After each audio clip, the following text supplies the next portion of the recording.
Hello everyone, happy May and happy last day of classes. This video is going to go through the difference between indirect statement and indirect command. The names are a little bit deceptive because in reality these two are completely different constructions. The only thing that's similar is the fact that they both use the word indirect.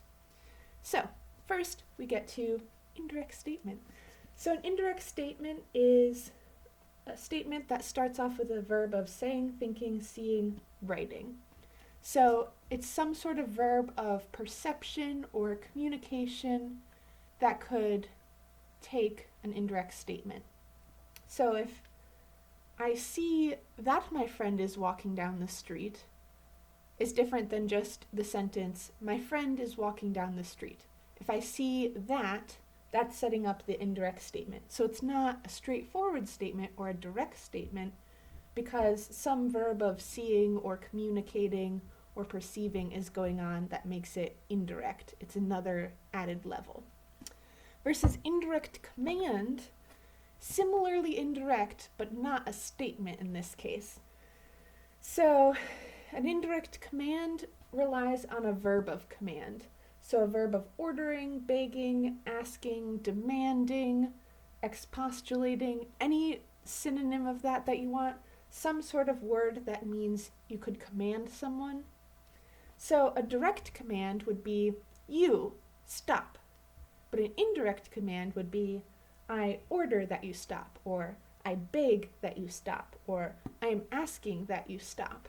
So it just adds another level of indirectness. So you're not speaking to someone directly, but you're reporting this sort of command, if that makes sense. So that's why they're both called indirect, because there's that added level of you're recording that something has happened, or you're perceiving it, or something along those lines. So it's not just a statement of fact or a direct command. Okay, so now let's look at what each of the constructions is in Latin. Okay, so brace yourself because these two look completely different in Latin. So hopefully by the end of this video, you'll be able to tell them apart, no problem. So first we have indirect statement. So an indirect statement has an accusative subject and then an infinitive verb.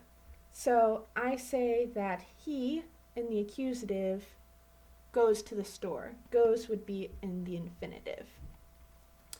Versus the indirect command, on the other hand, has either ut or ne. Ut is positive, ne is negative, ne for negative, and a subjunctive verb. So, let's see, I ordered him to, and the to is in this ut ne, or I order him to, I order him not to, and then do something in the subjunctive. So I order him to wash the dishes. To would be ut, and then wash the dishes would be in the subjunctive. So indirect command, ut ne plus the subjunctive. Indirect statement is accusative subject plus the infinitive. So they don't look anything alike in Latin, even though we know from the English names that they are kind of similar in idea. Okay, so let's go through some examples so we can practice telling them apart. Okay, so let's look at two sentences that are pretty similar in words, but different in the type of construction. So here we go. All right, so dico te meum aurum celare.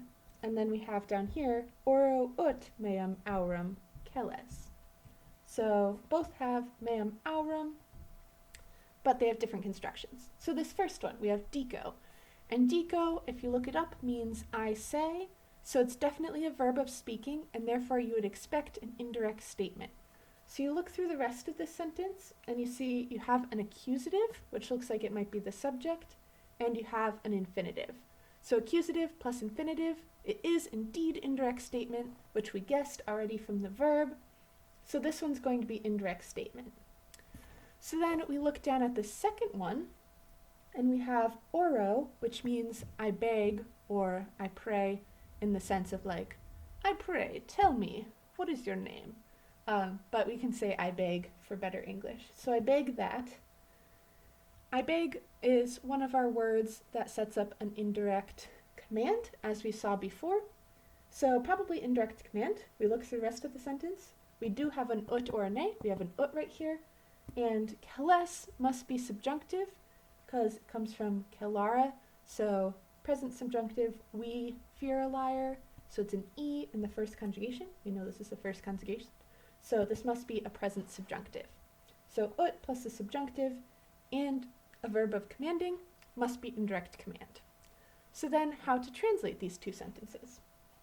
So first sentence, I say that, and then we have our subject and the accusative. So I say that you, go down to our verb, and because it's an indirect statement, you can treat the verb as a finite verb even though it's infinitive. So I say that you are hiding my gold, or that you hide my gold. Okay, so meam aurum is your direct object of kelara. Ke is the subject, even though it's in the accusative because we have indirect statement. So I say that you are hiding my gold. Statement of fact that I'm reporting. I say that, this fact. The one down here is an indirect statement. So I beg that, or I beg you to, either way. So I beg that you hide, singular second person. So I beg that you hide my gold, or I beg you to hide my gold, either way. So you can see the second one, I am begging you to hide my gold, is more of a command than I say that you are hiding my gold. This one's just a statement, this one is a command. Okay, great. So hopefully all that was helpful. Please, if you have more questions, definitely ask them. I'm very happy to help and post any more videos you would like. Okay, have a great weekend, and I will talk to you all later. Bye!